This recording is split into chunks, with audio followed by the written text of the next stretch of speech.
Joseph Kabila, ancien président de la République démocratique du Congo, est dans la tourmente.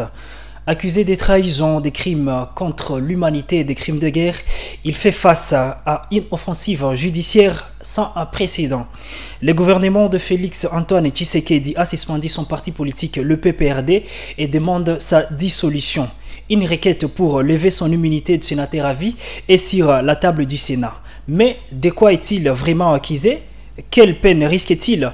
Et cette procédure est-elle une quête de justice ou un règlement de comptes politique? Dans cette partie, mesdames, messieurs, nous allons analyser les faits, les accusations et les perspectives.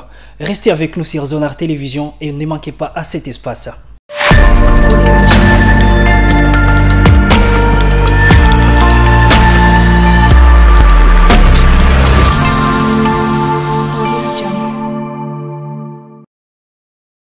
Commençons par les faits. Joseph Kabila, président de la République démocratique du Congo de 2001 à 2009 et sénateur à vie, est accusé par le gouvernement de Kinshasa de graves crimes. Selon le ministre de la Justice, Constant Mutamba, dans une déclaration du 30 avril 2025, Kabila serait l'un des soutiens de l'Alliance du fleuve Congo AFC, la vitrine politique du M23, un groupe qui, avec l'appui du Rwanda, contrôle des villes comme Goma et Bukavu.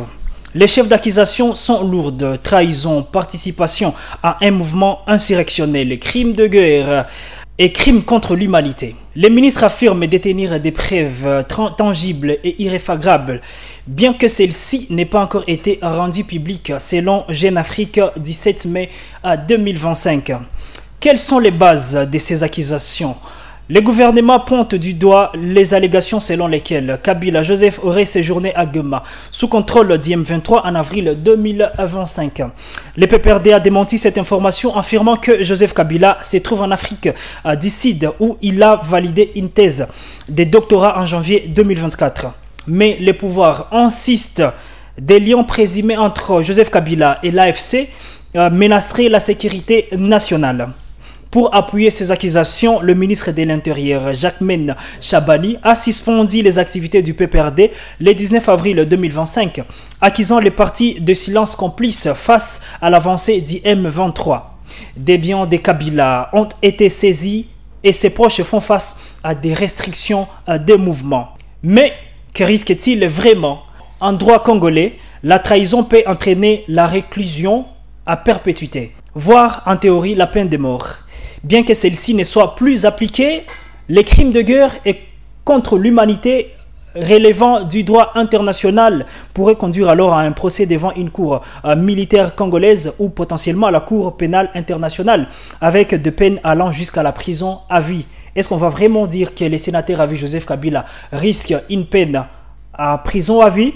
Cependant, tout cela dépend d'une étape cruciale: la levée de son immunité de sénateur à vie, que nous examinerons plus loin. Pour l'instant, retenons que les accusations sont graves, mais les preuves restent confidentielles, ce qui alimente les spéculations. Est-ce une opération pour neutraliser un rival politique avant les élections de 2028 ou une véritable tentative de rendre justice aux victimes du conflit dans l'Est?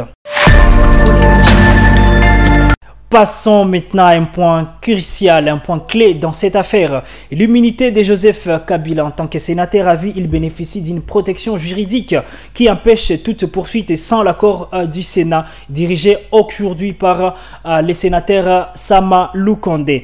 Le 30 avril 2025, le ministre de la Justice, Constant Mutamba, a déposé une requête pour lever cette immunité, une démarche confirmée par la RFI. Le président du Sénat, Jean-Michel Sama Lukonde, a annoncé le 2 mai 2025 que l'institution est prête à examiner cette demande, une première pour un ancien président congolais. Quelles sont les chances alors que cette immunité soit levée? D'un côté, le Sénat est dominé par des alliés du président Félix Tshisekedi au pouvoir, ce qui pourrait faciliter un vote en faveur de la levée. Mais surtout, dans le contexte sécuritaire actuel où le M23 est perçu comme une menace majeure. Selon Reuters, du 1er mai 2025, le gouvernement bénéficie d'un large soutien populaire par sa fermeté contre le rebelle dit M23. De plus, la gravité des accusations pourrait pousser le sénateur à agir pour éviter d'être perçu comme protecteur de celui qu'on appelle un traître.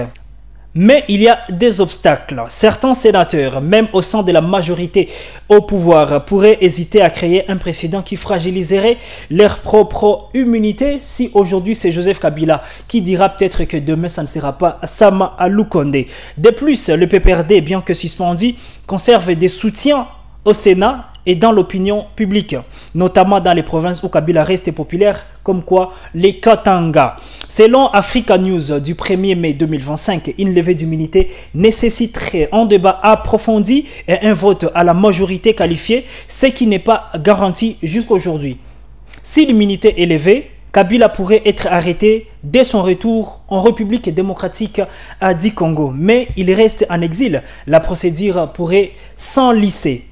Ce processus est donc un test pour la démocratie congolaise. Une levée d'immunité serait un signal fort de la volonté bien évidemment de la justice, mais une décision perçue comme biaisée pourrait exacerber les tensions politiques. Cette affaire de Joseph Kabila divise les Congolais. Sur les réseaux sociaux en sont les reflets. Écoutons ce que disent certains internautes. Commençons par Jean-Claude Kantende. Sur son X, il dit, je cite, « Les faits portés contre le président Kabila et les collaborateurs sont extrêmement graves. 1. Il est important que ceux qui soutiennent la thèse de les traduire en justice apportent les faits et les preuves. Les déclarations politiques ne suffisent pas en droit. Les juges ne sont pas les politiciens, mais des techniciens du droit. La technique est plus exigeante que la politique.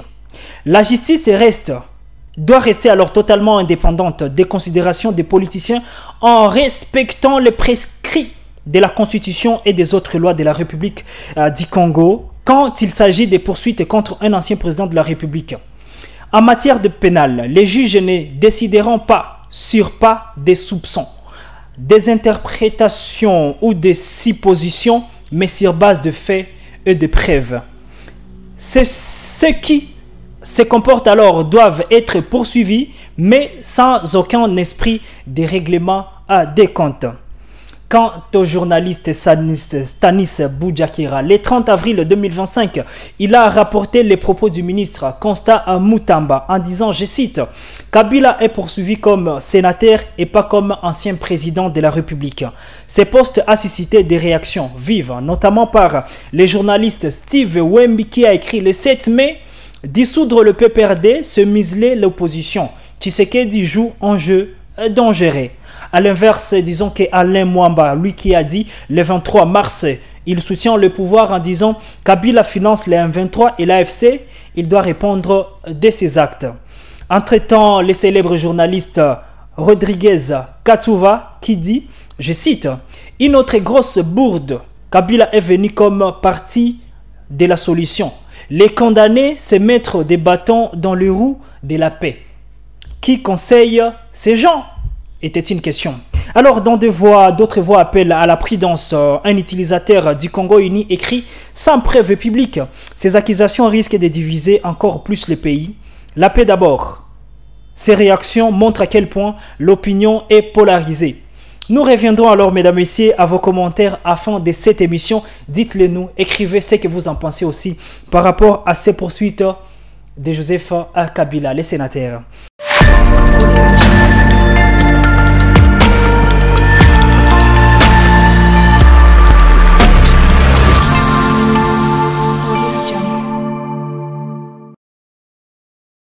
Voilà, mesdames et messieurs, analysons alors cette affaire sous trois angles. Le gouvernement de Félix Antoine Tshisekedi, via son parti, l'UDPS, et ses alliés comme Jean-Pierre Bemba, justifie son offensive par la nécessité de combattre les M23 et ses soutiens. Selon Al Jazeera du 2 mai 2025, l'exécutif voit en Kabila un obstacle à la stabilisation de l'Est et sa réélection en 2028. Cependant, l'absence de preuves publiques et la rapidité de mesures, suspension du PPRD par exemple, saisie des biens, suscitent des doutes sur ses motivations. Est-ce une quête de justice ou une stratégie pour marginaliser un rival qui s'annonçait déjà il y a quelques mois? De l'autre côté, l'opposition avec au fil le PPRD bien que suspendu, avec Ferdinand Kambere qui dénonce une persécution politique. Dans une déclaration à la BBC le 20 avril 2025, les partis affirment que Tshisekedi instrumentalise la justice pour affaiblir l'opposition. Bien évidemment, aujourd'hui, avec le PPRD, d'autres opposants comme Moïse Katumbi restent prudents mais appellent à l'unité selon The Africa Report du 26 février 2025, signalant d'ailleurs que Moïse Katumbi a été signalé la volonté bien évidemment de rejoindre Goma pour continuer bien évidemment à discuter avec le AFC aux côtés de Joseph Kabila. Une annonce qui n'a pas vu jour peut-être après les menaces du pouvoir de Kinshasa sur Joseph Kabila. La société civile, quant à elle, les analystes, les ONG comme Josaphat Moussamba, cité alors par Jeune Afrique, le 7 mai 2025, craignent alors que cette crise exacerbe l'instabilité et la société civile demande des preuves transparentes et un processus judiciaire impartial. Dans l'Est, les déplacés qui fuient les combats du M23 exigent une justice, mais beaucoup s'inquiètent d'une politisation du conflit qui détournerait l'attention des vrais enjeux, qui est donc la paix et la sécurité. Disons donc que chaque cas a vraiment sa position et a des arguments valables, mais le manque de transparence et le contexte préélectoral compliquent encore la recherche de la vérité. Mais il faut signaler qu'un procès équitable pourrait renforcer la démocratie chez nous dans le pays, bien sûr, la République démocratique du Congo, mais une procédure biaisée risque de plonger ces pays dans une crise plus profonde qu'elle n'a jamais connue. En conclusion de cette partie sur Joseph Kabila, disons que c'est un tournant vraiment pour ce pays. Les accusations de trahison, de crimes contre l'humanité, les crimes de guerre sont graves, avec des peines potentielles allant jusqu'à prison à vie. La levée de son immunité actuellement examinée par le Sénat pourrait ouvrir la voie à un procès historique. Mais son issue reste incertaine face à un Sénat divisé et des preuves non publiques. Les pouvoirs y voient une nécessité pour la sécurité, bien évidemment. L'opposition, quant à elle, une attaque contre la démocratie et la société civile appelle à une transparence pour éviter une escalade. Une question de maire. Joseph Kabila est-il en danger pour ce pays ou alors une victime contre les pouvoirs en place? Nous voulons votre avis et je pense que vous allez devoir nous le partager dans les commentaires en hashtagant Kabila en justice. Changeons des chapitres, mesdames, messieurs, parlons de l'Afrique et dirigeons-nous directement au Mali et au Niger. En Afrique, un double choc au Sahel. Au Mali, Assimi Goïta suspend tous les partis politiques, mise là l'opposition. Pendant qu'au Niger, la junte s'allie à la Russie et claque la porte à la CEDEAO. Dictature en vue ou quête de souveraineté, ces décisions bouleversent alors la région et nous allons décrypter pourquoi. Et on se pose toutes ces questions comme vous à la maison. Commençons par le Mali. Le 7 mai 2025, un décret signé par Assimi Goïta, président de la transition depuis le coup d'État de 2020-2021, a suspendu jusqu'à nouvel ordre les activités des partis politiques et des associations à caractère politique pour des raisons d'ordre public. Selon la radio-télévision nationale Jeune Afrique, le 7 mai 2025, cette mesure intervient dans un contexte étendu. Une coalition des partis avait prévenu une manifestation et avait prévu alors une manifestation le 9 mai à Bamako pour exiger le retour en régime civil d'ici le 31 décembre 2025 selon Human Rights Watch du 5 mai 2025. Cette suspension n'est pas isolée.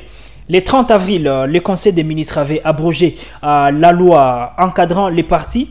Une décision vue comme un pas vers la dissolution. Al Jazeera, 17 mai 2025. Une conférence nationale boycottée par l'opposition a même recommandé que Goïta reste président jusqu'en 2030 sans élection et réitère l'agente qui avait promis des élections en 2022 puis en 2024 repousse sans cesse le retour à la démocratie invoquant des défis techniques et sécuritaires. Mais quelles sont les vraies motivations derrière cette mesure qui reporte les élections année après année? Revenons sur l'analyse du pouvoir de l'opposition et de la société civile dans cette région du Mali. Pour la junte au pouvoir, cette suspension vise à maintenir l'ordre face à une opposition accusée de subversion. Le Monde a dit cela. Nous sommes le 30 avril 2025.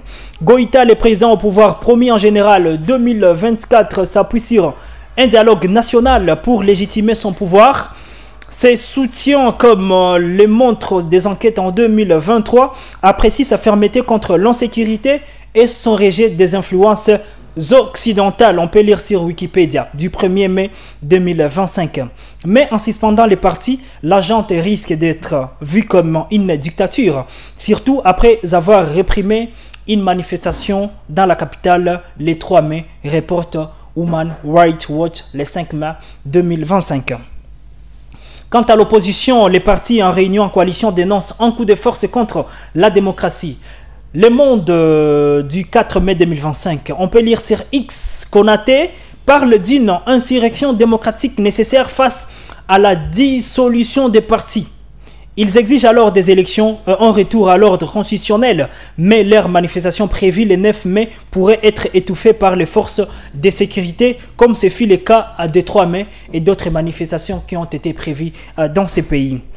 Des ONG, quant à ce qui est de la société civile, comme l'Amnesty International, alertent sur une attaque contre les libertés d'expression et d'association. La société civile craint que cette mesure, combinée à la répression des médias en 2024, T25 Monde du 11 mai 2024, ne plonge le Mali dans un régime autoritaire, comme bien sûr d'autres pays d'Afrique qui l'ont connu. Les Maliens, déjà touchés par l'insécurité et la pauvreté, pourraient perdre tout espoir de choisir leurs dirigeants pendant plusieurs années. En résumé, la junte consolide alors son pouvoir, mais au prix d'une fracture avec l'opposition, un risque d'isolement international. La démocratie malienne est-elle en train de s'éteindre après ce que nous avions vécu dans les générations passées? Dites-le nous en commentaire ce que vous en pensez. Nous allons lire les commentaires. Voyageons déjà vers le Niger. Nous sommes le 26 juillet 2023. Un coup d'État renverse le président Mohamed Bazoum. Le général Abdourahmane Tchani prend le pouvoir, dénonçant l'influence occidentale. On peut lire sur Al Jazeera le 6 juillet alors 2024. En réponse, la CEDEAO impose des sanctions et suspend le Niger, poussant le pays à chercher de nouveaux alliés. En décembre 2023, le Niger signe des accords militaires avec la Russie. En 100 ans, à 100 instructeurs alors russes arrivent en 2024. Nous sommes en avril. ORF du 1er mai 2025. Les forces françaises américaines, elles, quittent le pays d'ici septembre 2024. Malheureusement, en janvier 2025, le Niger avec le Mali et le Burkina Faso officialisent le retrait de la CEDEAO, formant l'Alliance des États du Sahel AES. Un bloc alors axé sur la défense et l'indépendance. Cité sur BBC, nous sommes le 29 janvier 2025. Mais ce pivot vers Moscou et cette sortie de la CEDEAO qui garantissait la liberté ou la libre circulation des personnes et des biens soulève des questions. Quelles sont les motivations de ces changements? Examinons alors ensemble les perspectives de la junte, la CEDEAO et les citoyens de ces pays. Le général Tchani accuse la CEDEAO d'être sous influence occidentale, notamment française, depuis beaucoup d'années et incapable de lutter contre le terrorisme. La Russie, via des mercenaires comme l'Africa Corps, promet un soutien militaire sans condition. Sur X, Christ interne rapporte alors que la Russie planifie une union de défense avec l'AES, mais malheureusement, ce soutien russe limite ou limité alors à 100 formateurs. Peut-il remplacer les 2600 soldats occidentaux partis parlant des États-Unis et de la France? Quant à ce qui est de la CEDEAO, le retrait affaiblit l'unité régionale. Je signale que la CEDEAO a perdu plus de 76 millions d'habitants avec le pays qui se sont retirés et la moitié de son territoire. Les sanctions post-coup comme la coupure d'électricité par les Nigérians ont poussé les Niger vers la Russie, mais leur levée en février 2024 n'a pas suffi à retenir l'AES, rapporte New York Times le 29 janvier 2025. La CEDEAO craint donc que cette fracture n'aggrave l'insécurité régionale. Quant à ce qui est des citoyens de ces pays, notamment les Nigériens, sont partagés. Certains s'allient la souveraineté retrouvée qui a été perdu il y a beaucoup d'années, mais d'autres redoutent d'isolement économique. Le Niger, pays enclavé, dépend des ports de la CEDEAO pour ses importations. Les coûts des transports et les prix des biens de base, comme le carburant, ont doublé, rapporte New York Times le 29 janvier 2025. En clair, la junte mise sur la Russie pour asseoir son pouvoir, mais le Niger risque l'isolement et une dépendance accrue envers Moscou. Le Niger joue un gros en s'alliant à la Russie et en quittant la CEDEAO. Souveraineté retrouvée ou erreur stratégique? Dites-nous ce que vous en pensez en commentaire. Mesdames et messieurs, ne manquez pas surtout de vous abonner sur notre chaîne pour ne pas manquer les prochains numéros. C'était Zonart Télévision. Nous vous remercions. Ciao.